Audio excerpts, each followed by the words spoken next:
partner, digdi sa syudad ng Legazpi, may nabisto na naman ang sa tuya partner na Marites, Aika Si Ferry. Aika. Bako man sarong media partner, kundi sarong kargador na may tigmamati sa iyang hawak. Napuhunan niya man partner sa iyang hanap buhay, kaya sa storya ni Aika Ferry, besto ang tayni. Sa maghapon na pagbubuhat ng mabibigat at pagtutulak ng mga sinakong produktong gulay, kumukuha ng pang-araw-araw na kabuhayan ang 21 taong gulang na si Nolan Jibulan ng Legazpi City. Sa palengking ito lumaki at maagang nagbanat ng buto si Nolan, kaya naman sa murang edad ay sanay na siya sa pagtatrabaho.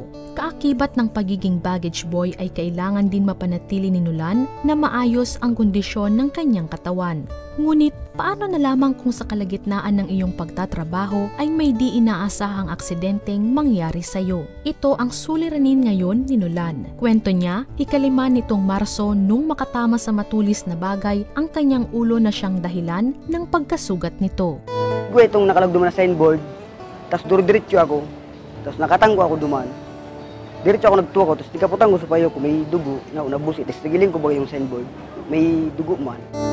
Apektado nito ang kanyang paghahanap buhay dahil may mga oras na sumasakit ito. Ngunit dahil sa kahirapan, ay tinitiis niya na lang ang kirot para patuloy na makapagtrabaho. Subalit, mas minabuting magpa-check up sa doktor. Aminado siyang di alam kung saan kukunin ang panggasto sa gamot. Kaya naman, hiling ni Nolan sa Action Ko Center na mabigyan siya ng asistensya medikal.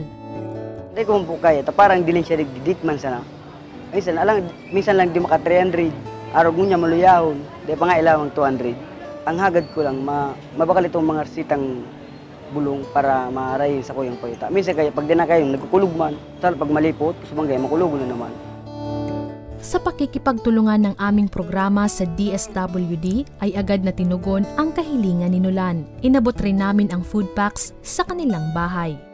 Salamat Action Sector dahil makabakal na akong bulong ko sa payo ko. Umaasa si Nolan na siya ay gagaling at muling makakapagtrabaho ng walang anuman na alalahanin at suliranin. Ayan partner, ito patunay partner na maski bako sa nasa harong kundi duman mismo partner sa pinagtatrabahuhan, di dara ni Aika Ferry ang tabang. Yung nga ni ang karahayan kan programang ito, tabako lang istorya ang daradar ni Aika Ferry. Kundi daradar ni Aika Ferry ang tabang ora mismo kan Action Ko Center. Yan, pag-asa partner na madudungtungan ang buhay, huli kay ni partner na mga pangangaipong bulong partner kan kay ni si anong pangaran ka to? Nolan. Maliban sa daradaran ni Aika Ferry na daradaman kay Nolan, ipigrani pa sa DSWD. Correct. So, igwa pa si Nolan na pinaglalauman partner na financial assistance sa tabang man yan kang DSWD. Kuyan partner, nakaka-inspirar and medyo nakakapag-gayon nakakapagpapresko ng kaisipan. Pag nahiling mo na ang tabang halidigdi sa action ko, direktamenting nakakaduman sa dapat mapaduman. Correct, partner. Kaya yan, partner, patunay na talagang ang pag-asa, partner, di dara. Duman mismo kung sa lugar, partner, na nangangaipon sa tuyang mga kababayan.